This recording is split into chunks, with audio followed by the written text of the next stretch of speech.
de la série de webinaires organisés par le cabinet Horizon RH. L'objectif est de vous fournir un cadre inspirant afin d'explorer les perspectives et aussi afin d'aller vers une version améliorée de soi-même, susciter la curiosité chez chacun de nous et surtout cultiver la conscience. Notre série de webinaires, nous l'avons offert le nom de la conscience née la transformation, prendre conscience de soi-même, de ses comportements, de ses motivations, de son entourage et de son écosystème est la base vers le changement et surtout vers une meilleure transformation.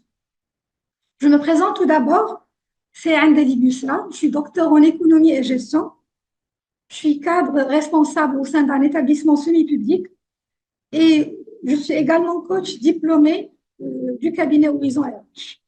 Je poursuis également la formation du master. Le webinaire d'aujourd'hui est intitulé Les constellations familiales, une voie vers la découverte de soi. La découverte de soi qui est la clé voûte de tout changement, comme on vient de dire, et de toute transformation. L'objectif est de nous ouvrir cette fois-ci sur une autre porte. Et donc là, nous allons essayer de voir ensemble la découverte de soi, mais selon un nouveau angle.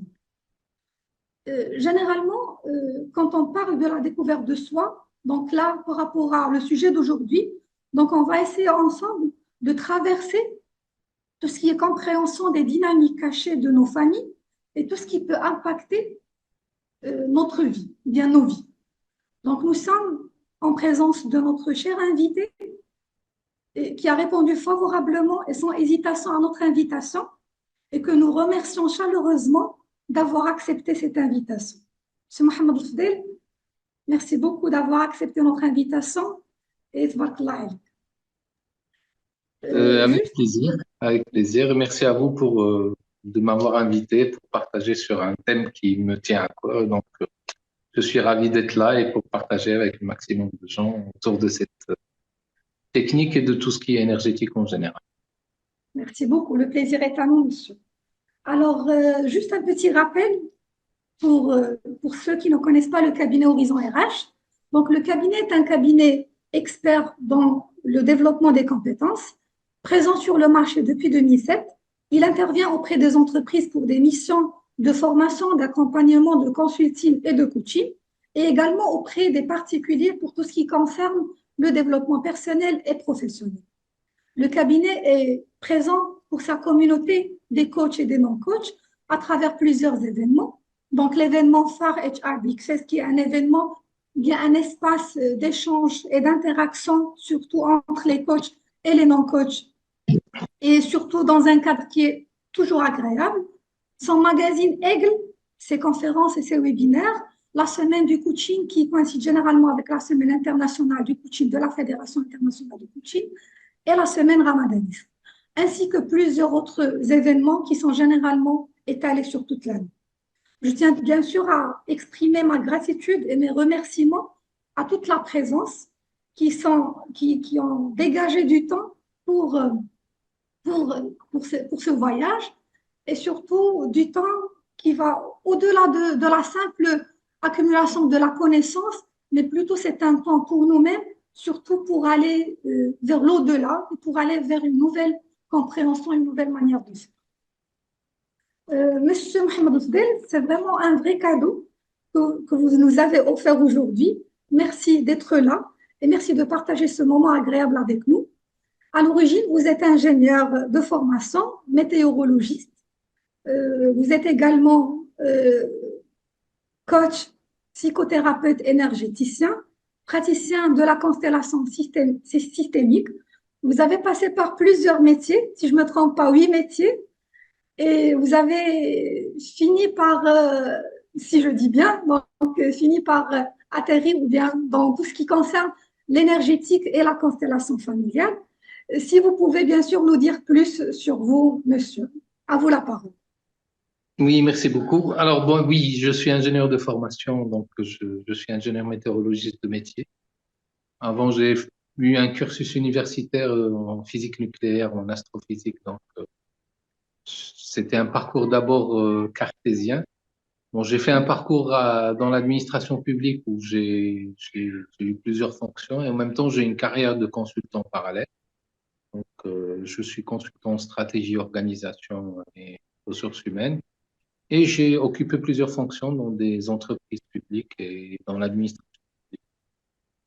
Mon dernier D'accord. poste de responsabilité était au niveau de la direction de Votre l'autre. parcours n'est pas ordinaire, monsieur. Vous Pardon? avez, votre parcours n'est pas ordinaire. Donc, Bah, on et essaye de acheminer vers cheminer parce que les pour moi, c'est constellations. que cheminement. Donc, Mhm. effectivement, moi, tous les 3 ans, je changeais de métier, je me formais en longue durée. C'est-à-dire, tous les 3 ans, j'ai fait une formation longue durée, j'ai changé de métier. Donc, je suis passé par l'ingénierie de formation, les ressources humaines, l'audit et le contrôle de gestion. Et donc, voilà, à chaque fois, j'avais envie de découvrir d'autres thématiques.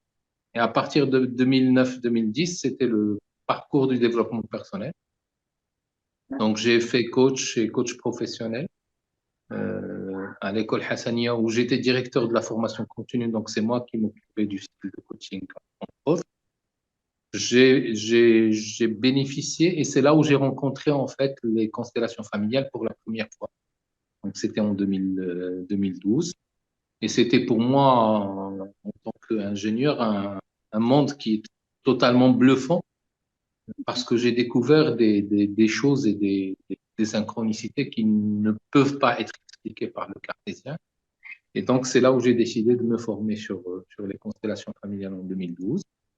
Et puis après, le monsieur Jacques Tancé, qui est notre formateur et qui est aussi polytechnicien, qui a fait un MBA Stanford et donc qui avait une carrière de consultant et qui a basculé vers les énergies aussi, nous a présenté la dame qu'il a formée sur le ressenti énergétique. Et après, donc, je me suis attaché à cette femme et j'ai fait 5 fois sa formation où je repartais à chaque fois découvrir.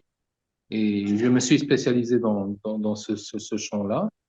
Et après, j'ai ouvert la voie vers l'exploration de ce champ-là. Donc, je suis praticien depuis 2013, mais à temps partiel. J'ai toujours gardé ma casquette de consultant pendant très longtemps et ce n'est que cette année-là que je me suis totalement réservé à l'énergétique à partir de 2024. Donc, voilà. Donc, j'ai démarré dans ce champ de l'énergétique à travers la psycho-énergétique et puis les constellations familiales. Et en 2023, j'ai re-rencontré les constellations familiales à nouveau à travers une magnifique dame qui s'appelle Menchu Mendoza, qui est espagnole et qui est venue nous montrer l'approche systémique et des constellations de l'esprit. Donc, je me suis reformé encore aux constellations familiales systémiques avec elle. Et voilà. Et donc, je me suis remis à ce champ des constellations familiales comme pratique parallèle à la psychoénergie. Et ce qui a contribué à faire l'homme que vous êtes devant nous aujourd'hui.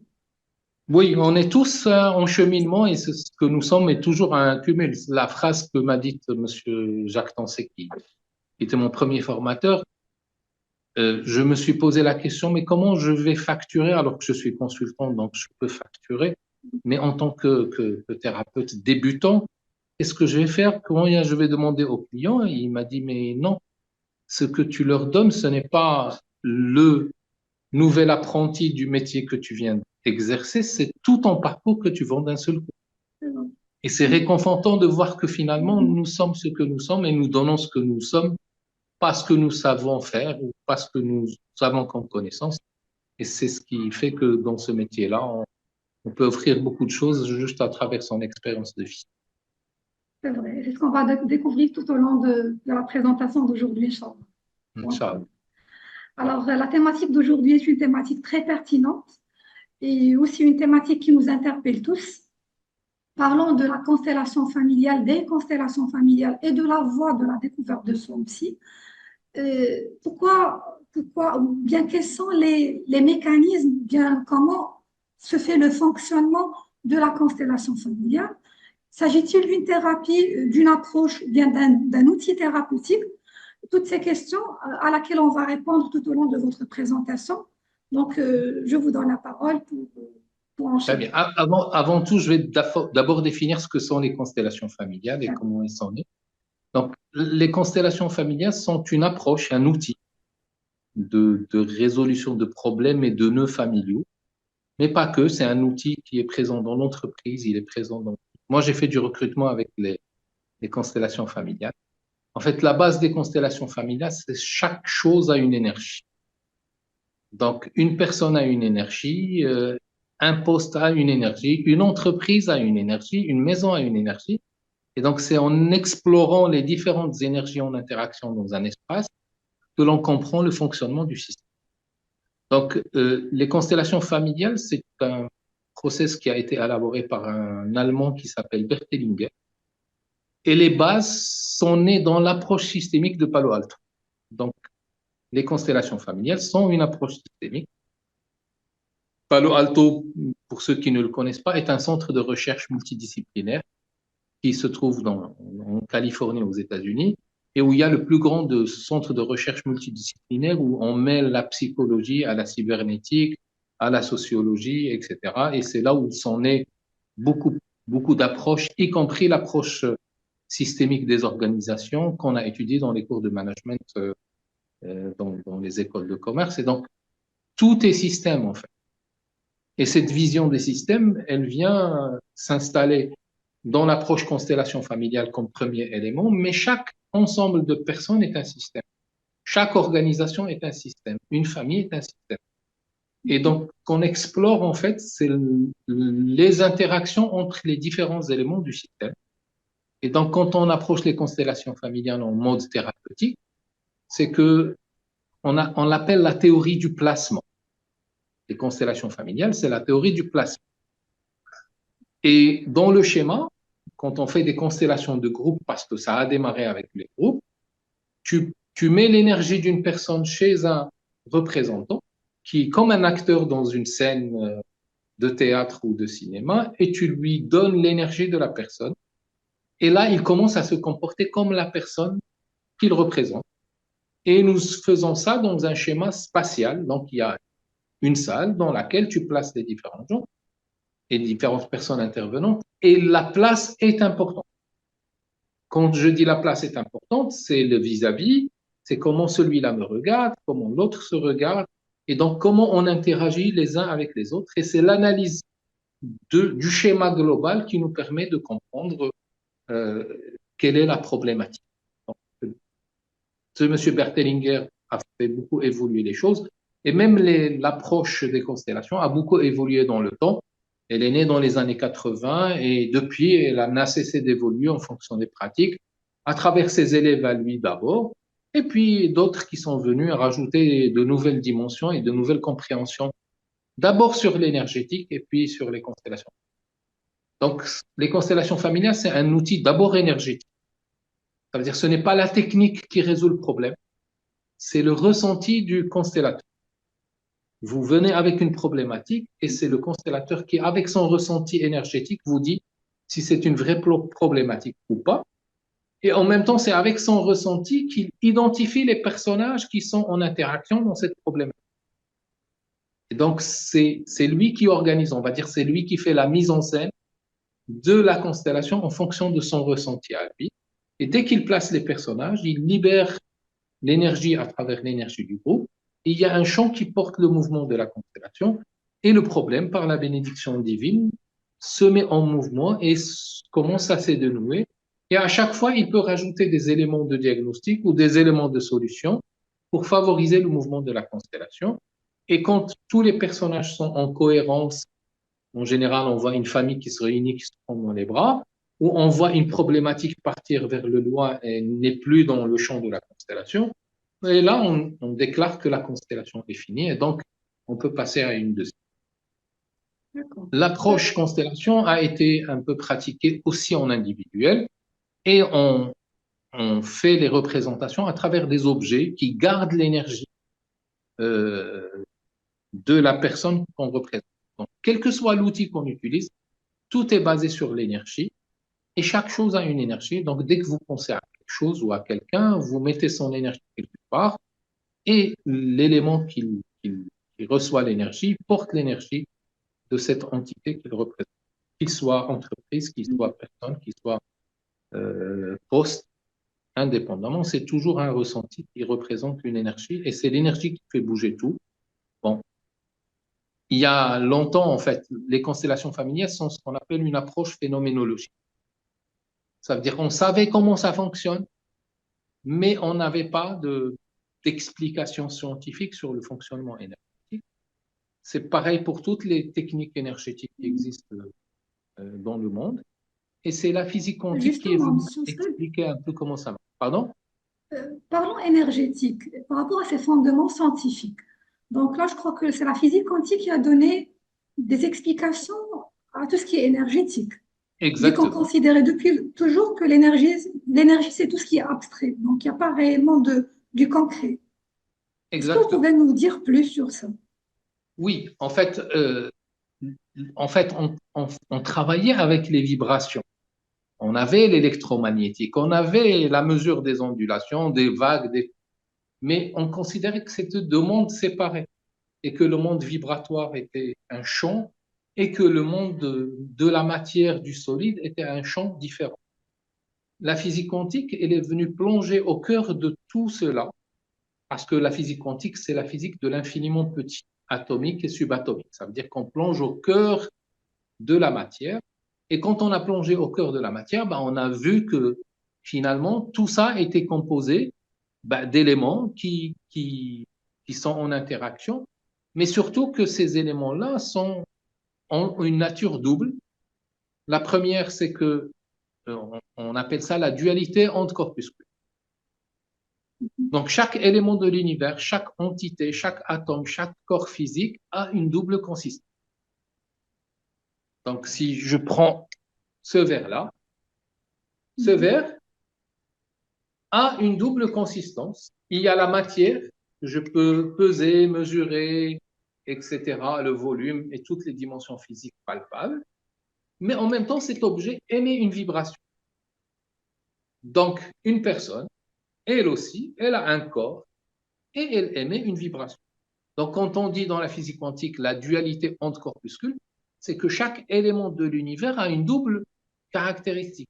L'une corpusculaire, je peux me toucher, mesurer, etc., et l'une vibratoire. Et donc, c'est à travers cette dimension vibratoire qu'on a exploré les énergies. Et finalement, quand on touche à l'humain, l'énergie que nous ressentons, elle est porteuse de toutes les informations relatives à la vie de la personne. C'est ce que nous vivons au quotidien. Quand on croise quelqu'un, en fait, vous êtes en face de moi, vous avez une vibration et moi j'ai une vibration. Nos vibrations vont se rencontrer. Et si cette vibration crée une harmonie, le retour chez moi est positif et chez vous est positif. Et donc, nous allons nous apprécier et nous pouvons construire une amitié. On dit, le coup de foudre d'ailleurs, c'est ça. C'est que j'ai rencontré quelqu'un que je ne connais pas, je ne connais ni ses racines, ni son histoire, etc. Et puis d'un seul coup, je me mets à vibrer pour lui. Ça, c'est l'effet vibratoire. Je Est-ce que ces rencontre... vibrations sont, pardon, est-ce Ah, que ces vibrations sont limitées par l'espace et le temps? ben non, non, les vibrations, c'est quelque chose qui voyage au gré du temps et de l'espace. Et c'est ça qui nous permet de remonter à l'histoire, justement. Si Mhm. on peut parler de constellation familiale Mhm. transgénérationnelle, c'est justement que la vibration, elle n'a pas, elle est dans un espace-temps illimité. Une vibration, je suis là et je vibre, et ma vibration, dans 5 années-lumière, elle va atteindre une étoile qui est à 5 années-lumière d'ici, et donc dans 5 ans, je vais arriver là-bas, parce que les vibrations vont à la vitesse de la lumière en fonction du champ. Et donc, tout vibre et donc tout voyage dans l'espace-temps, et donc ça n'a pas de limite ni physique ni temporelle. C'est pour ça que les murs ont une énergie, les objets ont une énergie, et donc tout absorbe. Quand on disait les murs ont des oreilles, bah, leurs oreilles, c'est l'énergie qu'ils vont capter et qu'ils vont garder. Et donc, quand tu as une personne, par exemple, une fois j'accompagnais une famille, et puis on m'appelle parce que leur fille n'arrive pas à dormir dans sa chambre, ce qui était bizarre. Et donc, je vais aller voir la fille en croyant que c'est elle qui a un problème. Mais dès que je rentre dans sa chambre, je trouve une énergie de maladie. Et je leur dis, le problème n'est pas chez la fille. En fait, qu'est-ce qui s'est passé? C'est que la grand-mère avait passé sa période de maladie dans cette chambre-là. Elle avait le cancer. Et donc, la vibration de la maladie est restée. Et quand la grand-mère est partie, la fille est revenue dans sa chambre, mais l'énergie est restée avec la douleur de la grand-mère. Et donc, la fille sentait la douleur de sa grand-mère pendant la maladie. Et donc, il fallait Mais comment nettoyer la peut-on se chambre, pas débarrasser, traiter la... Pardon? pour cet exemple, comment peut-on se débarrasser de cette énergie, par exemple, vibratoire, qui est Bah, juste restée? en mettant une vibration positive. Quand on dit, quand on met du Coran dans une maison pour nettoyer les énergies, ça nettoie. Quand on met une vibration divine et qu'on approfondit, en fait, la vibration, c'est un champ large. Donc, en partant de moi, je peux réoccuper un espace avec une bonne énergie. Et donc, nous avons le contrôle sur l'énergie. C'est nous qui décidons dans quelle énergie nous vivons. Donc, cette vibration, elle parle de nous et elle porte notre histoire. La deuxième loi qui nous permet de comprendre comment fonctionnent les constellations familiales en physique quantique, c'est ce qu'on appelle le principe du lien universel. Alors, cette loi dit que nous sommes tous liés. Donc, dès que vous êtes en interaction avec quelqu'un, il y a un lien qui se crée. C'est le même principe que chez Ibn Arabi sur Mabda' Wahdat al-Wujud, le principe du lien universel. C'est le même principe en physique quantique qui parle du lien universel. Et donc, j'influence le cosmos juste en étant ici. J'influence mon environnement, j'influence ma famille. Donc, nous sommes tout le temps en interaction vibratoire les uns avec les autres. Et donc, c'est pour ça qu'en physique quantique, il n'y a pas de mesure exacte. Chaque fois que quelqu'un vient mesurer un phénomène physique, la mesure est différente parce qu'elle est influencée par la vibration de l'observateur. Et c'est pour ça qu'on appelle ça l'observateur observé, qui est un phénomène physique. C'est que dès qu'il est en contact avec la vibration, il la capte et il interagit avec elle. Et c'est ce qui nous arrive au quotidien. Nous vivons dans les vibrations de nos parents. Les enfants vibrent dans les vibrations des parents et donc ils prennent les douleurs des parents et ils vivent dedans. Et c'est dans cette dimension du principe du lien universel qu'on arrive à retracer les traces de l'interaction. En fait, quand vous êtes en face de moi, votre vibration donne accès à votre disque dur. Et donc, on a accès à votre disque dur. Toutes les informations concernant Yousra sont présentes. La deuxième dimension, c'est que Yousra est relié à ses parents et à sa famille et à son entreprise. Et donc, à travers vous, on a accès à toute l'information qui est de l'autre côté, comme un hacking de Wi-Fi. Quand vous piratez un Wi-Fi, vous avez accès à tous les appareils qui lui sont connectés. La physique quantique et l'énergétique, c'est pareil. Quand vous avez quelqu'un, Pratiquement, je pardon, m'excuse de vous avoir interrompu. Pratiquement parlant, comment se connecter à cette énergie de l'autre? c'est juste en pensant à lui, en ramenant l'interaction, en fait. Techniquement, comment ça se fait? Vous êtes en face de moi, vous avez une vibration.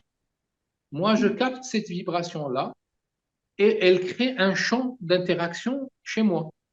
Et donc, j'ai des émotions qui vont ressurgir dans mon corps, des sensations D'accord. physiques. Et donc, mon corps est un décodeur. Ça, c'est ma technique à moi. Chacun fait à sa manière. Il y en a qui reçoivent des images, il y en a qui reçoivent des sons. Chacun a un décodeur personnel en énergétique. Et donc, à travers ce décodeur, il reçoit des informations sur la personne. On va dire, je ressens une peur chez vous ou chez quelqu'un. Donc, dès que je capte cette peur-là, je vais zoomer sur la peur et là, elle me dit, ah, cette peur, elle est liée à la maman parce que j'ai une douleur physique qui vient confirmer ça. Et donc, en énergétique, nous avons deux lois fondamentales qui sont la base de tout le travail. La première, c'est que l'énergie suit la pensée. C'est le même principe. C'est que dès que je pense quelque chose et que je fais confiance à quelque chose, elle manifeste. C'est l'esprit de la pensée positive, c'est l'esprit de l'intention dans ce qu'on fait. Dès que je pense fortement à quelque chose, je la manifeste. C'est pour ça que quelqu'un qui a peur du mauvais œil, il reçoit le mauvais œil. C'est pas parce on l'attaque, c'est parce que lui attire l'énergie. Quelqu'un qui a peur de la magie, il est submersible par la magie. Et donc, quand tu es ouvert à des énergies négatives, tu es submergé par les énergies négatives. Mais des fois, tu entends des gens qui disent je vis dans un environnement toxique ou la personne que je connais est toxique. Je dis non, ce n'est pas elle qui est toxique, c'est toi qui es perméable. Nous Finalement, avons on est les toujours seuls le choix. responsables. Oui, nous sommes toujours responsables de ce que nous vivons. Et donc, en fonction de ma confiance en moi, j'ai comme une bulle qui m'entoure en fonction de ma foi et de ma confiance en moi. Et donc, cette bulle, c'est comme une protection autour de moi qui empêche les énergies négatives de pénétrer. Mais si je perds confiance, ben, cette bulle se réduit et elle rentre à l'intérieur du corps et c'est là où je deviens vulnérable, ce qu'on appelle les éponges énergétiques. C'est que je capte les énergies qui sont autour de moi, mais c'est une fragilité chez moi, ce n'est pas une erreur chez les autres. Donc, il n'y a pas de mauvaises personnes, il n'y a que des personnes en souffrance. Donc, quand quelqu'un est malade, il exprime sa souffrance, il vibre sa souffrance. Ce n'est pas de sa faute. Il vibre, mais à toi de choisir de subir ou de ne pas subir. Et donc, c'est cette interaction que nous gérons. Et donc, à travers cette vibration de décodage, on a le premier niveau de l'information. Et après, quand on a un drame familial, par exemple, on peut se projeter dans le temps. C'est associé à la maman, donc on va zoomer sur la maman. Si je zoome sur la maman, je vais identifier si ce problème vient de son père ou de sa mère ou d'elle-même. Et c'est vibratoire, encore une fois. Quand j'ai une émotion, c'est une information. Donc j'ai une pulsion d'une certaine nature. Quand je plonge et que je cherche d'où vient cette vibration, quand je me connecte à la mer et j'ai cette vibration, que cette vibration, elle est liée à la mer. Si elle est liée au père, elle va vibrer avec le père. Et donc, plus on questionne et on zoome, plus on a de l'information. Et donc, le champ de l'information est intermittent. En fait, l'univers est un système d'information ouvert. Est-ce C'est qu'on pas peut dire parce que je suis énergéticien que je ressens. Ce Mhm. n'est pas parce qu'on est spécialiste d'une technique que l'on ressent. Tout le monde ressent de la même façon. Quand vous parlez à votre maman qui est malade, dès que vous terminez l'appel, vous avez une angoisse ou vous avez une tristesse ou vous avez cette émotion, vous l'avez pris chez votre maman. Et donc, c'est ce qu'on fait tout le temps et c'est ce qu'on vit tout le temps. Et les gens qui nous écoutent, ils peuvent prendre 30 secondes, ils vont fermer les yeux et ressentir leur corps. Juste, c'est un exercice tout simple pour comprendre comment ça fonctionne. On ferme les yeux et on fait comme un balayage, comme un scanner de notre corps et on prend la mesure de ce qui se passe en nous. Et dès qu'on pense à une deuxième personne et qu'on la ramène dans notre corps, les sensations changent. Donc, qu'est-ce que j'ai fait? J'ai récupéré les énergies de l'autre personne et elles sont en moi. Donc, un enfant qui te dit, maman, j'ai mal au ventre, c'est un enfant qui a peur. Et dès que tu t'assois à côté de lui, la douleur disparaît. C'est que tu lui as ramené de l'énergie de sécurité. Donc, l'enfant n'avait pas mal au ventre parce qu'il avait une douleur, il avait mal au ventre parce qu'il avait peur. Et donc, tous les champs émotionnels ont un champ physiologique qui leur sont rattachés. Et c'est ce qui nous permet d'aller creuser justement et de travailler et sur le champ de la maladie et sur le champ de l'énergie et de la psychologie. Et donc, les constellations sont à champ large en termes de pratique. Et pas que les constellations, toutes les techniques énergétiques travaillent sur un champ large chez la personne.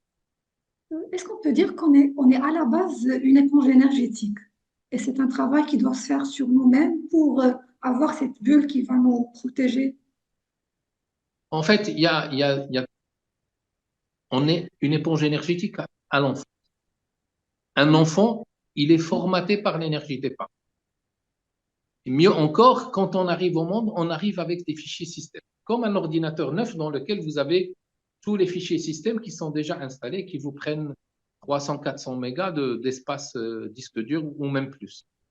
Vous achetez un ordinateur neuf, on vous dit il y a dedans 200 gigas, mais quand vous l'achetez, il y a 2, 3 ou 4 gigas selon les fichiers que vous installez dedans, qui sont installés par les opérateurs directement.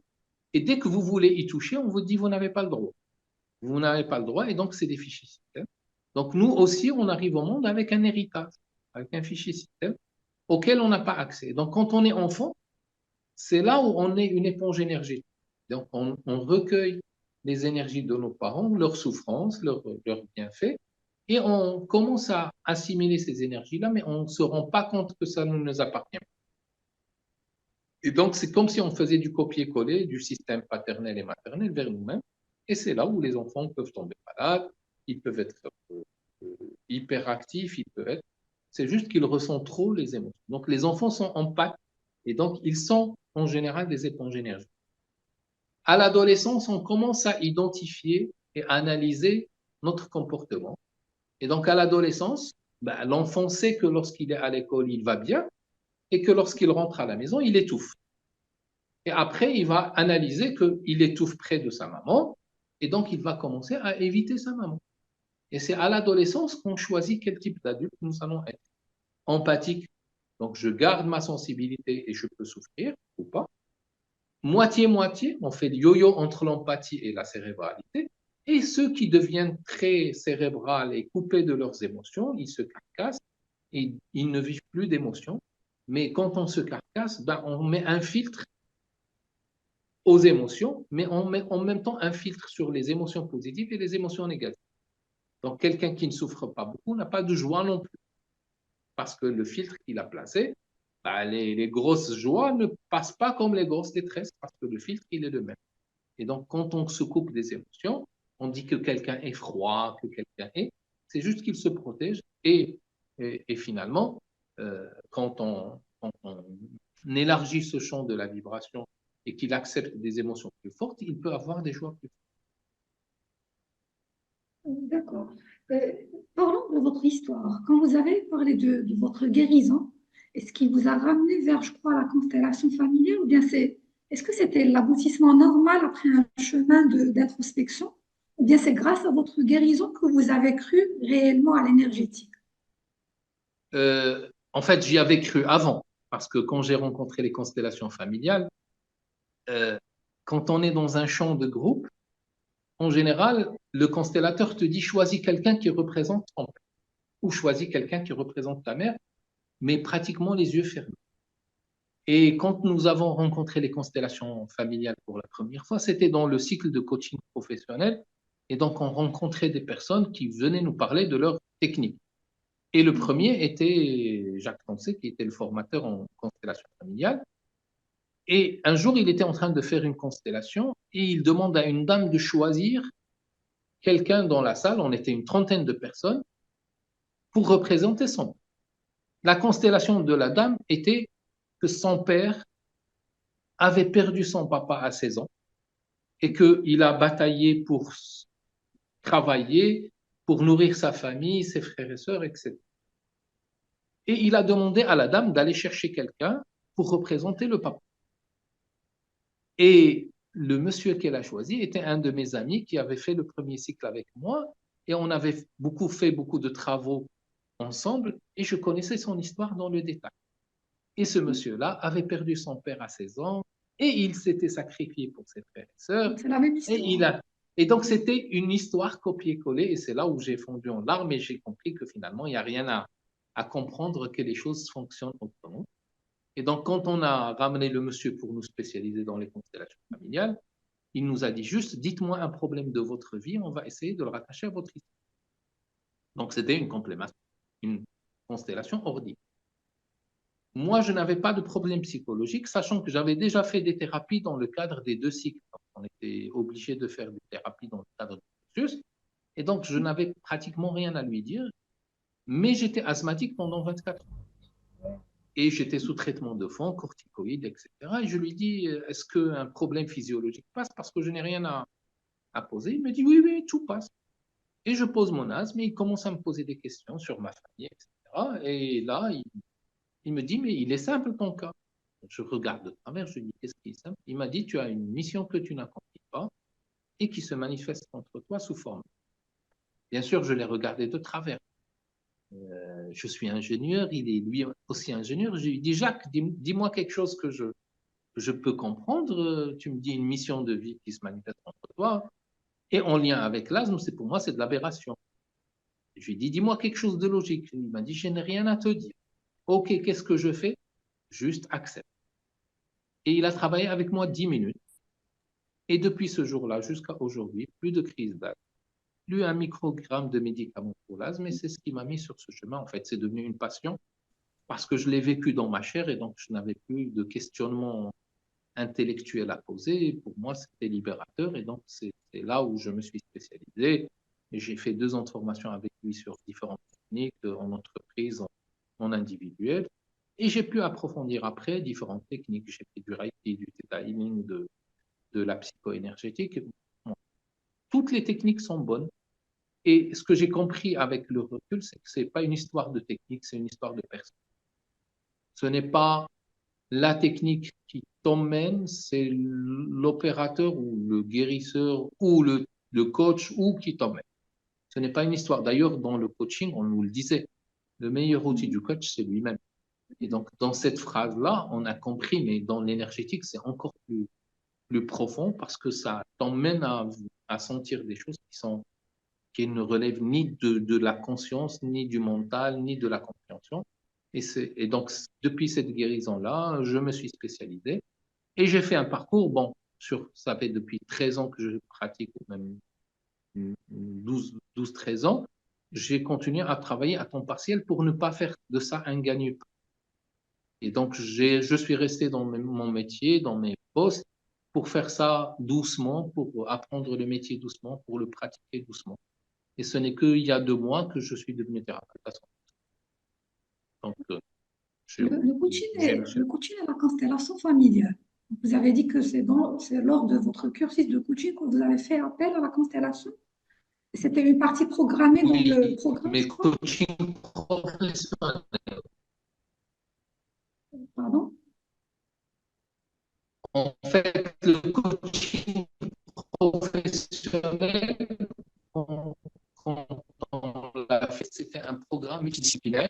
On a 2 niveaux. Le premier niveau, c'est le coaching standard où on a 40 spécialités du coaching. C'est là où j'ai fait la systémique, la relationnelle, les constellations familiales, le coaching d'équipe. En fait, on a eu 8 modules.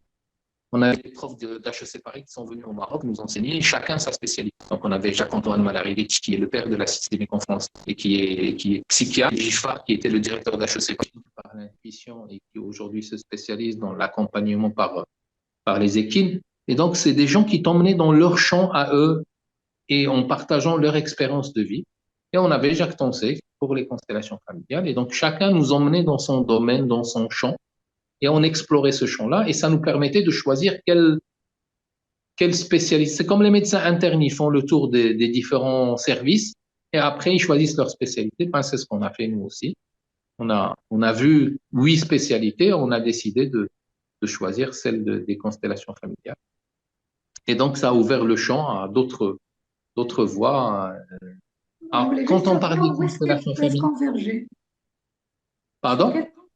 Je voulais juste savoir sur quel point ils peuvent les converger, coaching et constellation familiale. C'est juste une thérapie En fait, le comme coaching est une approche, mais une approche qui est basée sur la projection vers le futur. Tous ceux qui nous ont formés sont des coachs à la base. Mais à un certain niveau, tu ne peux plus te permettre d'accompagner vers le changement sans aller aux racines des nœuds. J'ai quelqu'un qui a un problème de communication. Je peux l'entraîner aux techniques de communication, je définis des objectifs, mais en coaching, on n'a pas le droit de toucher au passé. Dans le coaching, on n'a pas le droit d'aborder le passé de la personne, ça relève de la thérapie. Et donc, quand tu fais de l'accompagnement, il y a des fois où tu sens le besoin d'aller vers le passé, mais nous, on n'y avait pas droit. Et donc, quand on arrivait à ce stade-là, on disait, va voir un thérapeute. Mais des fois, tu as tellement envie de creuser ça que finalement, moi, j'étais un peu trop confiné dans cette histoire du coaching et donc je ne me suis pas retrouvé dedans et je n'ai jamais pu le pratiquer d'ailleurs. Je n'ai pratiqué que le coaching professionnel après en entreprise. Et je me suis ouvert aux approches thérapeutiques que j'ai étudiées et ça m'a permis justement d'aller dans des dimensions historiques qui dépassent carrément l'entendement. Aujourd'hui, quand je vois une famille qui ont des addictions, qui ont des maladies graves, mais avec un champ de répétition, tu creuses et tu vois que c'est finalement c'est une tentative de suicide, alcoolisme ou drogue ou maladie à répétition. Quand tu explores ce champ-là, tu vois qu'ils ont un drame qui remonte à 4-5 générations et qui est dû à la mort subite de quelqu'un, soit par un accident, soit il a été tué, empoisonné, etc. Et le premier descendant déclare: j'aurais aimé mourir à la place du premier défunt. Et ça devient comme un pacte familial, et donc tout le monde se donne la mort, de façon directe ou indirecte.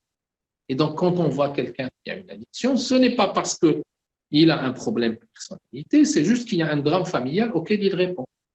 Donc, cette loyauté, en fait, quand on parle de l'approche des constellations familiales, on a un problème posé aujourd'hui, mais dont les racines sont dans le passé. Et quand on va chercher les racines, en général, on trouve des nœuds dont moi, je ne suis pas conscient. Donc, quand moi, je vais traiter à mon niveau, à moi, ben, je ne vois pas. Des fois, je me raconte mon histoire à moi, je n'ai pas de problème. L'asthme, pour moi, c'était juste un dysfonctionnement. Les médecins me disaient que j'allais être asthmatique à vie et ils n'ont jamais fait le lien avec mon histoire familiale.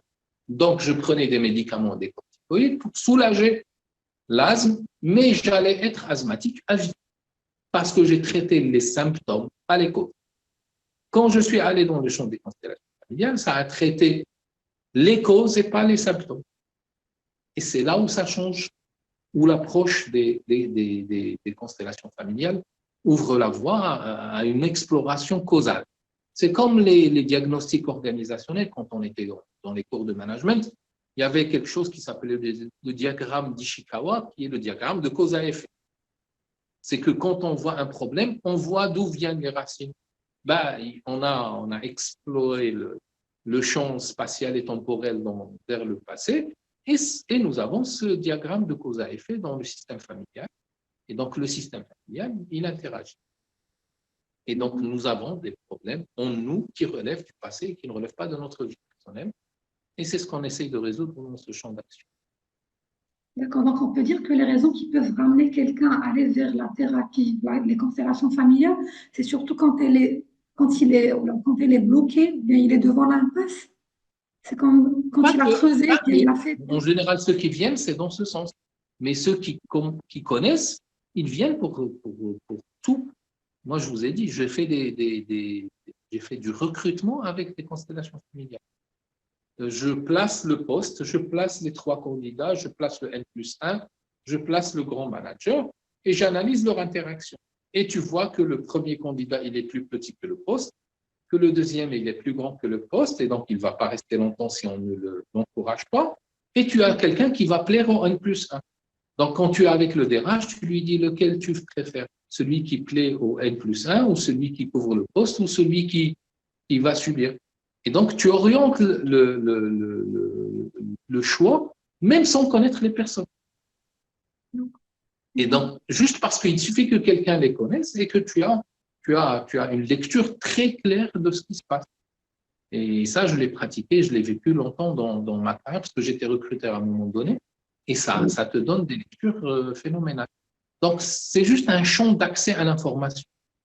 Et l'information, c'est toujours une interaction. Donc, tu mesures l'interaction entre les uns et les autres. Et donc, quand on plonge dans le passé, on voit que l'arrière-grand-mère, ce qui est le plus important à comprendre dans notre constellation familiale, c'est qu'il n'y a pas que des nœuds dans l'histoire familiale.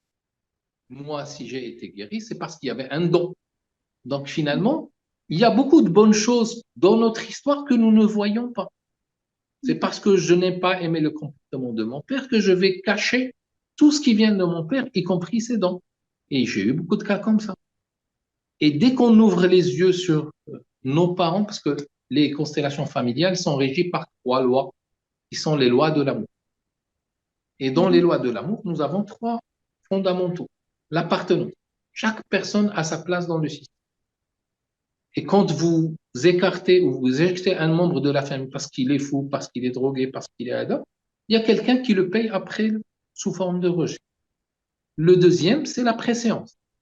Chaque personne doit du respect à celui qui l'a précédé. Donc les grands-parents sont plus importants que les parents. Les parents sont plus importants que les enfants et l'aîné est plus important que le cadet. Et donc, il y a une hiérarchie de respect dans le système familial où on doit le respect envers le grand. Sinon, dès qu'on brise ce respect de la préséance, ça casse le système, ça crée des dysfonctionnements et le système est déstabilisé.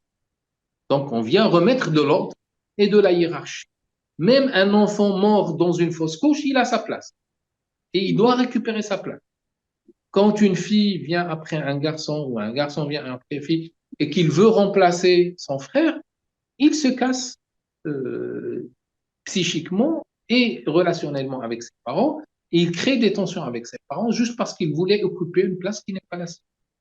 Donc, quand ta maman a perdu un garçon ou une fille et que tu es l'aîné des survivants, tu n'es pas le premier chez tes parents, tu es le deuxième. Et donc, tu reviens à ta. Et le troisième principe, c'est l'équilibre donner-recevoir. C'est qu'on doit accepter de donner, mais on doit accepter de recevoir pour qu'il y ait mouvement et qu'il y ait.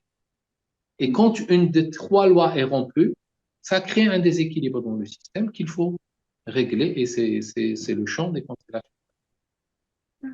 Et la question qui se pose à ce niveau-là, c'est aller creuser dans le passé. Quand est-ce qu'on peut le considérer comme étant risqué pour la personne? Jamais, D'accord. jamais. Pourquoi on entend Parce que, parler de la pourquoi? manipulation dans ce sens? Non, il n'y a pas de manipulation. En fait, quand tu cherches dans l'histoire de quelqu'un, en général, les gens qui viennent chercher dans le passé, ils ont un problème qu'ils ne connaissent pas, qu'ils ont oublié, que le mental a effacé de leur mémoire pour les aider à dépasser. Un exemple, j'ai reçu une dame et elle me dit, je repousse mon fils de 10 ans. Okay. Elle ne comprenait pas pourquoi elle repoussait son fils de 10 ans. Et quand elle vient me voir, je diagnostique de l'inceste qu'elle avait totalement effacé de sa mémoire.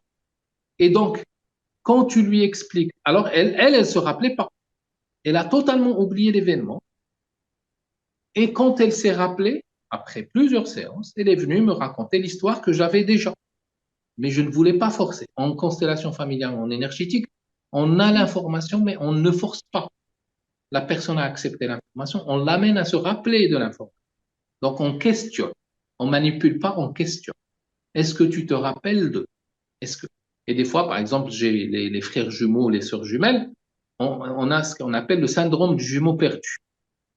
Donc, quelqu'un qui était dans le ventre de sa mère, qui avait un frère ou une sœur, mais le frère ou la sœur est parti au deuxième, troisième mois de grossesse. La maman a saigné, mais on n'a pas vu. Même quand elle saigne et qu'elle va voir le médecin n'a pas vu qu'il y avait deux enfants au début, et donc la maman saigne, elle va voir le médecin et lui dit, non, non, tout va bien, l'enfant est là. Mais il n'a pas vu l'enfant qui est parti. Le bébé, si. Et donc, il développe des symptômes du syndrome. Là, il va dire à maman, j'ai un ami virtuel, il va dire beaucoup de choses, et il est très clairvoyant. Et donc, finalement, il vit le syndrome. Quand il vient et que tu lui dis, tu as un frère ou une sœur jumelle, et il dit, ah non, je sais pas, ben, j'ai dit, demande à ta mère. Et j'ai eu un cas où la dame, sa mère est médecin et son père est gynécologue. Et je lui pose la question. Et elle m'a dit, ah, je suis pas au courant, pourtant mon père est médecin et ma mère est gynécologue. Ben, je lui dis, va leur demander si ta maman a saigné. Et là, surprise, elle me rappelle 30 minutes après, elle me dit, là, effectivement, maman a saigné au troisième mois, mais mon père m'avait dit qu'il n'y avait rien et donc elle n'a pas vu sa sœur partir. Et donc ça résout beaucoup de problèmes de personnalité. Donc finalement, tu donnes des lectures qui permettent à la personne de comprendre ce qui se passe dans sa vie. Donc il n'y a ni manipulation, ni danger. Parce que le danger, il est à l'intérieur. Cette dame aurait pu repousser son fils toute la vie.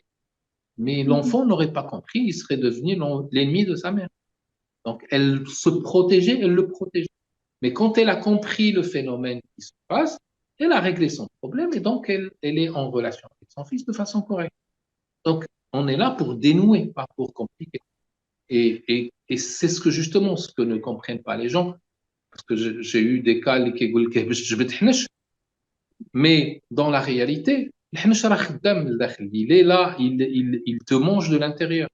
Et des fois, on laisse jusqu'à ce que ça explose et ils viennent après. Chacun son rythme, chacun sa volonté. Et donc, celui qui veut vivre avec ces drames, c'est son choix. Les champs sont ouverts. Nous, et c'est pour ça que nous faisons ce genre d'action pour expliquer, pour vulgariser. Mais chacun prend la voie. Il y a tellement de champs d'exploration de la personnalité que on se perd. Et donc, chacun, en fonction de son ressenti, peut choisir. Je ne dis pas il faut faire que des constellations familiales. Il y a les thérapies, il y a les psys, il y a les psychiatres, il y a chacun ce qu'il veut et sa prédisposition à aller dans le champ qu'il veut. Il y a le coaching, donc chacun. Et moi, je leur dis toujours, même en énergéticien, moi, mon contrat avec les gens, je ne vous vois pas plus que 6 fois. Obligatoire. Je n'ai jamais vu quelqu'un plus que 6 fois en thérapie. Je lui dis, j'ai atteint mes limites avec toi. Si je ne suis pas arrivé à te trouver des solutions, on va voir ailleurs. Mais en général, on y arrive. C'est juste que tu crées un détachement par rapport à la personne pour qu'elle ne soit plus esclave de ta technique, de ta méthode. Moi, je trouve que être avec quelqu'un pendant 20 ans sans évoluer, il a 15 ans, il a 10 ans, ce n'est pas normal. Donc, j'apporte ce que j'apporte et qu'il aille explorer ailleurs pour voir si d'autres gens peuvent l'emmener plus loin. Et c'est comme ça dans l'apprentissage, dans la science, dans tout. On est en train de se découvrir, donc laissons le champ de la découverte ouvert. Et dans ma page WhatsApp, c'est pour moi, si vous avez vu la photo, c'est élargir le champ du possible. C'est que moi, je suis dans mon champ à moi et il faut toujours élargir le champ pour ouvrir à d'autres possibilités d'accompagnement dans tous les domaines. Monsieur Fdé, je vous remercie infiniment pour cette belle Vraiment. présentation, riche en apprentissage, en sens. Nous étions emportés par tout ce qui est énergétique, par ce chemin de découverte de soi et d'introspection. Je crois qu'on doit donner quand même la chance à Oui, l'auditoire. j'ai tendance à parler beaucoup quand je suis dans ce genre. بالعكس ما سخيناش يديك بالعكس. Merci. Alors, je vous donne Allons-y la aux parole, questions. cher public. Donc, à vos micros, s'il vous plaît, pour ceux qui veulent intervenir sur les micros. Sinon, je crois qu'il y a déjà des questions sur la partie chatbox. Je vais essayer quand même de lire quelques questions, si on arrive à répondre à Allez, quelques-uns. Et allons-y. s'il y a d'autres qui veulent intervenir, مرحبا. Alors, on peut prendre la Bonjour. parole? Ah, pardon. الخطاب صافية. Oui. مرحبا. Alors, merci beaucoup اللي عطيتونا هذه الفرصة pour rencontrer Sefdel. Donc, je l'ai déjà vu في واحد panel à Casa. Alors, là, nous l'avons pour nous. بوحديتو, c'est extraordinaire. القصة ديالي مع les constellations. Donc, j'avais fait 2 ans de psychonthropologie مع واحد le groupe, l'école de Samadeva. وكنا درنا des constellations de groupe, mais franchement c'était pas très convaincant. داكشي داك الوقت ما قاسنيش. داك الوقت peut-être j'étais pas encore prête. Alors là c'est Fdel, j'ai envie de lui poser une question. J'ai toujours le sentiment شي حاجة جياني من ma grand-mère. أنا الوالدة ديالي كانت توفات, الوالدة ديالها وهي عندها 9 سنين. Nous sommes issus d'une. كنحس براسي عندي du healing. Je suis coach déjà, donc je travaille avec l'énéagramme. Donc كنحس بلي عندي شي حاجة ما نعطي الناس وما نقول لهم. Oui, mais plus du côté paternel que côté maternel. Ah, d'accord. Oui, c'est plus la grand-mère maternelle que la paternelle. La maternelle. Que la maternelle. La paternelle. Du côté de la maternelle, vous avez un sentiment d'abandon, c'est différent. Mais la clairvoyance, c'est du côté du papa. Aïe, aïe, aïe. Alors là, là c'est fort. Je découvre. Je croyais toujours que j'avais un lien avec ma grand-mère maternelle. Là, non, non, non. Le lien avec la grand maternelle, il est là. En fait, on retient toujours quelque chose de tous nos parents. Et nous sommes porteurs de la généalogie, pas que d'une seule dimension. C'est juste que des fois, on a une vibration plus forte d'un côté que de l'autre. Ça ne veut pas dire que l'autre n'est pas là, mais l'intensité la plus forte, elle est du côté paternel chez vous. Et c'est de la clairvoyance, et si vous sentez vos yeux, vous avez mal à l'œil droit, pas à l'œil gauche. C'est l'œil droit qui est obturé, et c'est parce que cet œil droit ne veut pas s'ouvrir à cette dimension. En général, nous construisons des schémas de perception. Par exemple, je vais voir que mon père a été dur avec ma mère. je vais occulter mon père et je vais occulter toute sa généalogie. Mais sa génétique, elle est en moi, je ne peux pas la cacher. Et elle finit par se manifester un jour donné. Donc, ce n'est pas ma perception initiale qui est importante, c'est ce qui est dans ma génétique. Et c'est pour ça qu'il est intéressant de ne pas trancher et de voir qu'est-ce qui peut se faire dans notre vie.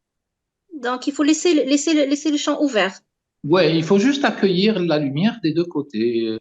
Nous avons de la lumière qui vient de l'arbre généalogique paternel, du maternel, et on peut visualiser les lumières qui sortent du front de nos parents, qui arrivent dans notre poitrine, et on se laisse submerger par cette lumière, on la laisse éclater en nous, et ça favorise le mouvement.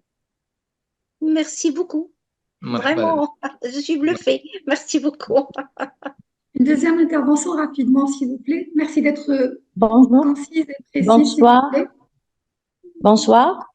Bonsoir. Si vous permettez, mon fils, il souffre d'un problème de bégaiement. Est-ce que la constellation familiale peut être une approche envisageable comme thérapie dans son cas? Il a maintenant 18 ans et il est loin de chez moi et chaque jour, il commence à en parler de ses échecs de communication avec ses collègues en classe, avec les gens qu'il connaît. Oui, alors le champ des constellations est large, mais il y a tout le champ énergétique. C'est en général des syndromes liés à la confiance en soi, liés à l'image qu'il avait dans la maison, à la relation qu'il avait avec son père surtout. Et donc, il faut juste creuser dans ce champ-là, mais en général, il y a toujours une solution pour ce genre de problème.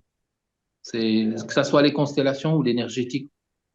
Les constellations, hein, pour moi, elles sont efficaces en groupe. Je les préfère en groupe. Et puis, il y a les thérapies individuelles qui peuvent aller dans des champs un peu plus approfondis, où on ne traite pas qu'une problématique. Donc, en fonction et le plus important, c'est que lui, il soit partant vis-à-vis d'une démarche ou d'une autre. Si la personne n'est pas partante pour aller vers une technique, ça ne sert à rien du tout. C'est une perte de temps. Donc, c'est plus l'engagement de votre enfant pour lui-même et c'est à lui de choisir la technique qui lui correspond. Et bien sûr, la constellation familiale, elle est très, très favorable à ce genre.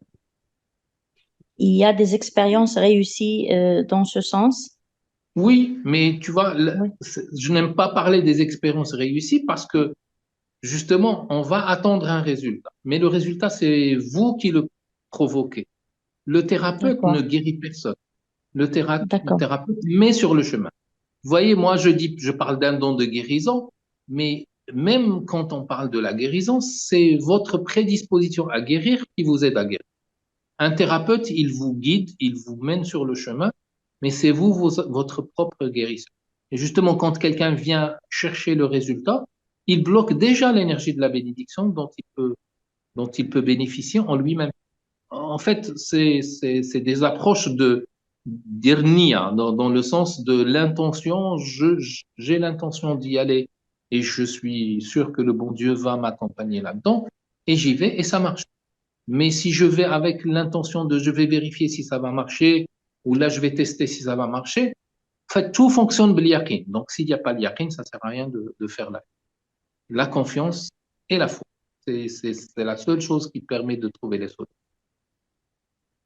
Et pardon, est-ce que le bégaiement,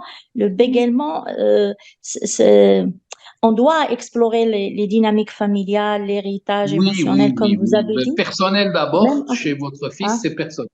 C'est dans les D'accord. interactions familiales, ce n'est pas transgénération.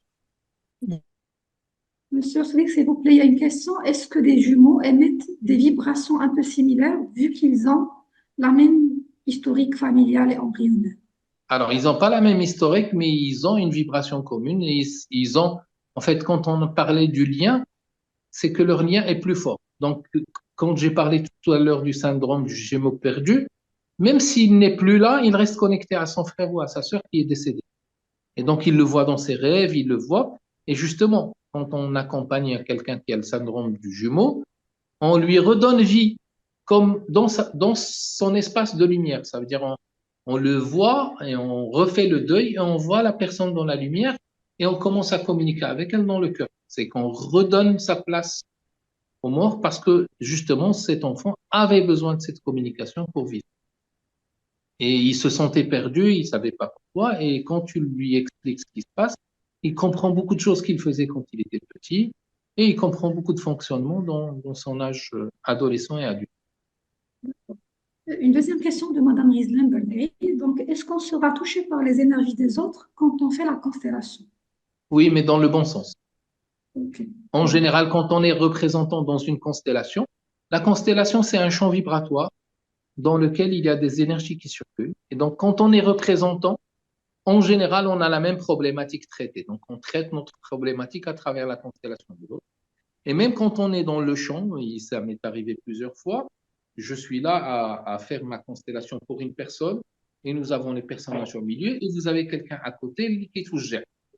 Il a mal dans son ventre, ou une femme qui a mal dans son utérus, parce qu'on est en train de traiter le lien à la féminité, ben, elle a mal aussi parce qu'elle traite sa problématique dans le champ. Donc, c'est un champ toujours bénéfique, il n'y a jamais d'effet négatif. C'est un champ porteur, il est porté par une bonne intention, par une énergie divine, parce que, en fait, moi, je suis dans ma culture à moi. Et pour moi, les constellations familiales, on est dans la bénédiction divine. Et on est allé jusqu'à aujourd'hui développer une approche qu'on appelle l'approche de l'esprit, où le constellateur n'agit pas. Il place les gens où la constellation se règle d'elle-même sans qu'il parle. Et nous avons de nouvelles approches de constellation où on ne parle plus. Alors qu'avant, c'était un discours, qu'est-ce que tu ressens, qu'est-ce que tu penses, qu'est-ce que... Aujourd'hui, tu places les gens, tu les laisses bouger tout seuls et tu fais tes prières ou à la constellation qu'elle touche. Donc, c'est un champ qui baigne dans une énergie divine et puis qui est piloté par la bénédiction divine. Donc, il y a une question de M. Taqal. Est-ce que vous Bien, viendrez moi. sur Tanger? Je vais Oui, donner la parole à s'il M. vous Taqal, plaît. puisque, s'il vous plaît, je Ouais, vais donner la parole à M. Taqal. Et puis, je reviens vers vous, Madame Nouri. Oui, salam alaikum, c'est Kamar, en fait, c'est une dame. Merci Yousra, merci professeur Dil. En fait, je vous appelle en fait de la Belgique. Je vous remercie pour l'intervention. Alors par contre, moi, je découvre votre thérapie de constellation. Alors j'ai deux, trois petites questions d'abord. En Europe, la plupart considèrent que les constellations font partie du domaine de l'invisible, et vous l'avez expliqué quand même. Et on se pose toujours la question, est-ce qu'il n'y a pas par hasard un risque de dérive et de tomber, dans un premier temps, dans la sorcellerie, de tomber dans ce domaine-là? Et ce qui explique qu'il y a une véritable méfiance vis-à-vis de cet outil. J'entends bien que vous parlez de thérapie énergétique et aujourd'hui, dans la physique quantique, on ne sait pas l'expliquer scientifiquement par moment, mais moi qui ai en fait de communauté musulmane, c'est une thérapie, un outil qui peut parfois mener à une certaine dérive. Vous avez parlé de protection divine, mais alors dans la protection divine, vous êtes d'accord avec moi qu'on est dans un cadre de sunna, donc prophétique, dans le dhikr, dans le tasbih. Mais à côté de ça, ce que vous avez expliqué, vous entrez dans un champ, et pardonnez-moi et corrigez-moi, c'est que vous rentrez dans presque la vie privée des gens, l'intime des gens, comme ça, sans les connaître. C'est assez perturbant, moi qui vous écoute pour la première fois. Et alors là, encore deux questions. Les résultats que vous avez, selon vos expériences, est-ce que vous préféreriez l'individuel ou le collectif? De ce que j'écoute et de ce que j'ai entendu, le collectif aurait beaucoup plus de résultats sur une assemblée et individuellement pour chaque personne. Et ma troisième question, c'est que ce serait intéressant de vous rencontrer soit en Europe, en tout cas en Belgique dans un premier temps, ou alors moi je suis tangéroise d'origine. Si un jour vous venez à Tanger, je serais vraiment honorée de vous rencontrer et d'expérimenter cet outil de constellation. Voilà, merci. Inch'Allah, avec plaisir que ça soit en Belgique. C'est prévu, je pense, Inch'Allah, en Belgique après Ramadan, si tout va bien. J'ai Ah, des amis barakallahu qui fikoum. organisent là-bas. N'hésitez pas à nous donner Mais, vos dates. Inch'Allah. Mais bon, je reviens à la base clé. L'énergie, ce n'est pas quelque chose d'occulte pour la simple raison que nous sommes vibration. Et Dieu nous a créés Dieu, quand il a créé l'humain, il a pris un bout de terre qui est la matière, il a soufflé dedans. Ce souffle divin, ruh, est une vibration. Et c'est pour ça que l'âme ne périt pas quand on meurt, il n'y a que le corps qui périt et l'âme reste en vie parce que c'est une vibration et les vibrations, elles sont éternelles. Donc, première des choses. La deuxième, on baigne dans un champ de bénédiction. En fait, on rentre pas dans la vie des gens sans qu'ils le veuillent. Non.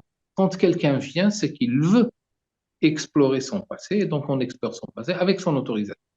Les métiers de l'énergétique ont une éthique. Je n'ai pas le droit d'explorer la vie de quelqu'un sans qu'il me le demande ou sans qu'il soit en interaction avec moi. Donc, quand quelqu'un vient me voir, il me pose une question, c'est qu'il veut connaître ce qui se passe dans sa vie. Donc, c'est lui qui a autorisé. Mais je ne m'amuserai pas à aller dans la rue et explorer la vie des gens. Et en plus, ça serait une perte d'énergie pour rien. Il y a beaucoup mieux à faire. Des fois, il y a des énergies qui vous appellent et donc vous trouvez quelqu'un en souffrance à côté de vous. Vous n'avez pas le droit de plonger, mais vous avez le droit de lui faire des prières parce que vous sentez sa souffrance. Et vous faites des prières et c'est bénéfique. Le champ des constellations, pour moi, est un champ d'exploration dans le passé. Et donc, je ne vois pas le lien ni avec l'occulte, ni avec la magie, ni rien du tout, parce que bon, c'est une interaction énergétique. Et moi, je crois à une chose. Personne ne peut me faire mal sans mon autorisation. في المعوذتين moi je vais les dire en arabe même s'il y a dans le groupe des gens peut-être de France mais je vais traduire في المعوذتين on dit قل أعوذ برب الفلق je cite le nom de Dieu une seule fois j'en appelle à Dieu pour me protéger et je cite tous les phénomènes exogènes من شر ما خلق إنس وجان وحيوان ومن شر غاسق إذا وقب phénomène naturel ومن شر النفاثات في العقد magie noire manipulation ومن شر حاسد إذا حسد jalousie et mauvaise. Donc on a cité le nom de Dieu une seule fois pour les 4 phénomènes qui viennent de l'extérieur. Ils sont tous exogènes. في الناس on dit قل أعوذ برب الناس ملك الناس إله الناس on cite le nom de Dieu 3 fois. من شر الوسواس. Le waswas c'est le doute. Ça veut dire هو العكس ديال اليقين هو الشك. Et donc le waswas, il est 12 fois plus puissant que sihr. 3 fois le nom de Dieu pour le waswas et une fois le nom de Dieu pour les 4 phénomènes exogènes. Ça veut dire que le doute est 12 fois plus puissant que sihr. Pourquoi? Parce que n'est touché par la magie que celui qui n'a pas la foi. Le bon Dieu dit à Satan quand il lui dit Amhinni ou la andirni ila yawmi yub'athun, il lui a dit Laysa laka ala ibadiya sultan. Tu n'as aucun pouvoir sur ceux qui ont la foi en moi. Donc, la magie ne peut toucher que ceux qui vivent dans la peur de la magie. Et donc, quand on a la foi, c'est comme on est barricadé, on est enveloppé par une bulle protectrice. Et le doute, c'est la chose qui crée la faille dans la bulle et qui laisse pénétrer les effets exogènes. Donc, c'est nous qui maîtrisons en fonction de notre foi et notre confiance en Dieu. C'est nous qui laissons rentrer les mauvais effets et les mauvaises manipulations à l'intérieur de nous-mêmes. Sinon, elles sont toujours dehors et elles touchent. Donc, le moment, parce qu'il est protégé.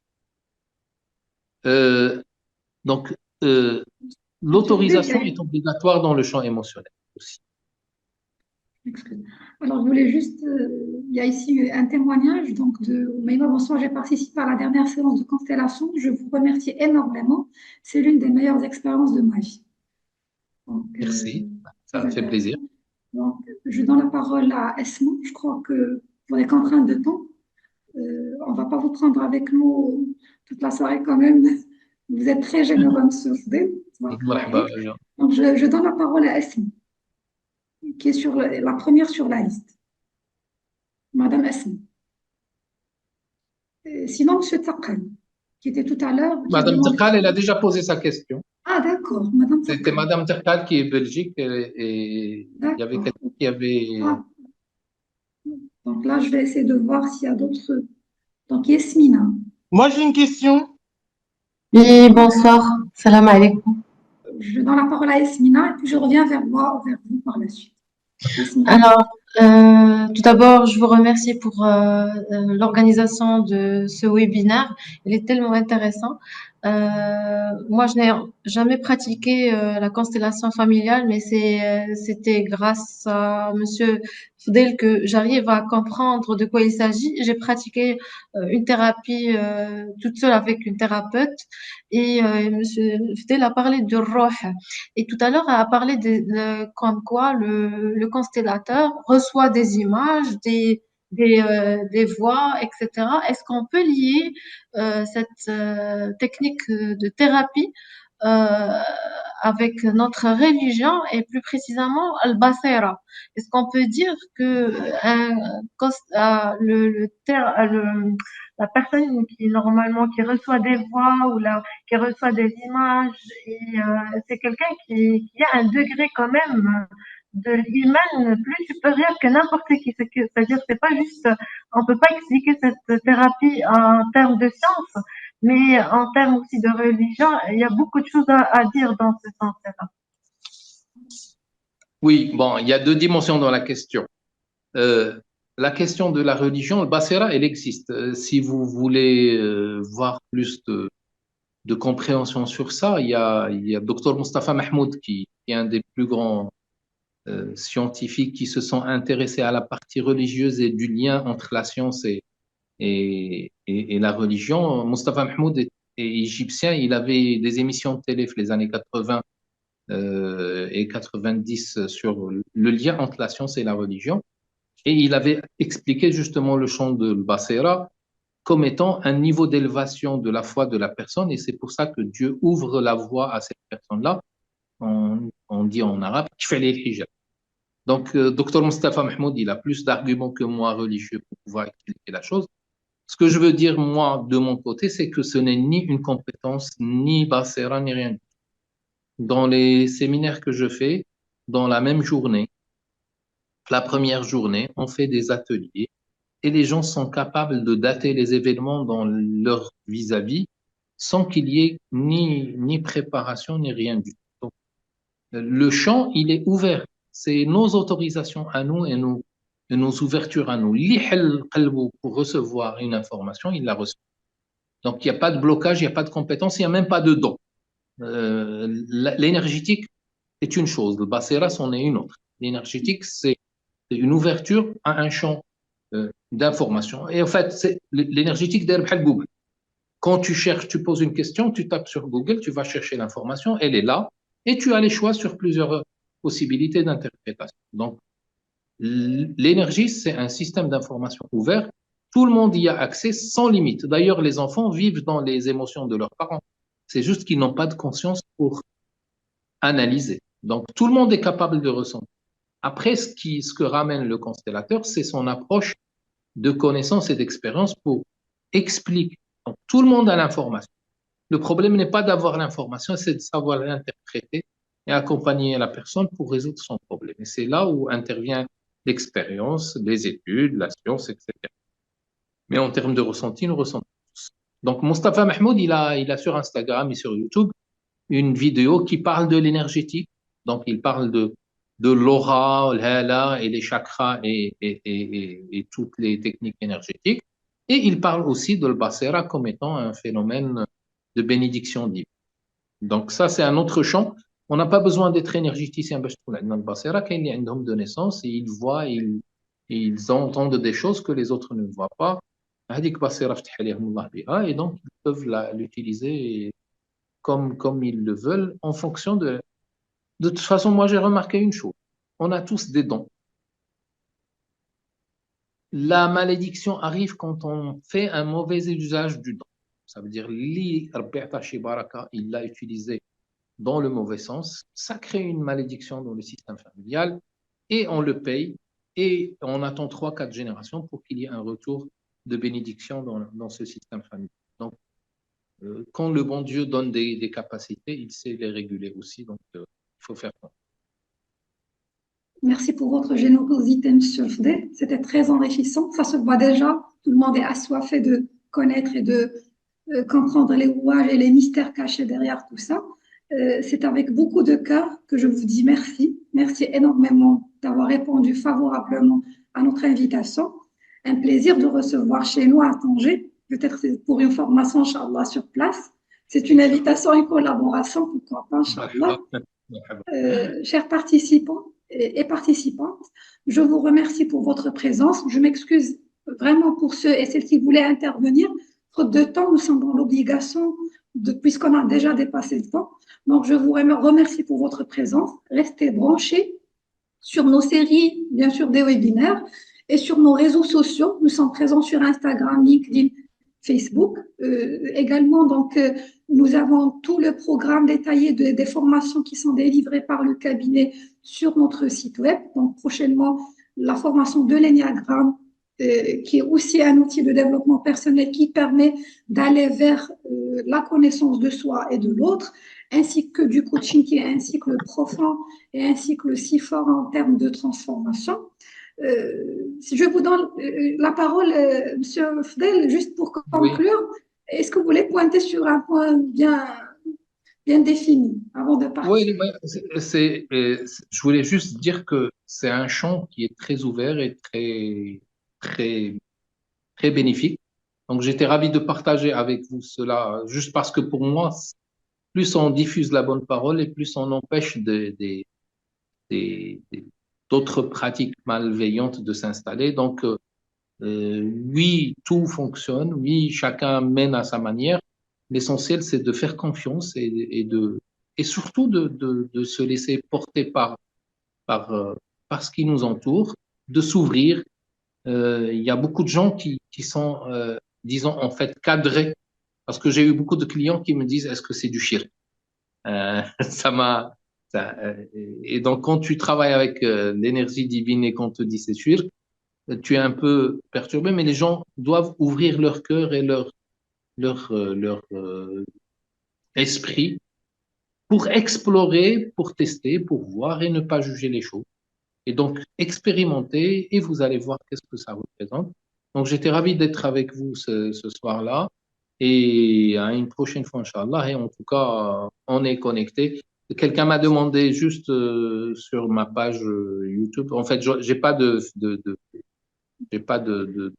compte YouTube. Par contre, je suis sur Instagram, sur Facebook, avec mon nom de famille que je vais mettre sur les commentaires. Donc, Mohamed Fadel. Sur tous les réseaux sociaux, c'est le même nom. Donc, là où vous allez LinkedIn, Facebook ou Instagram, c'est la même chose. Donc, ravi d'avoir partagé ce moment avec vous et à très bientôt, Inch'Allah.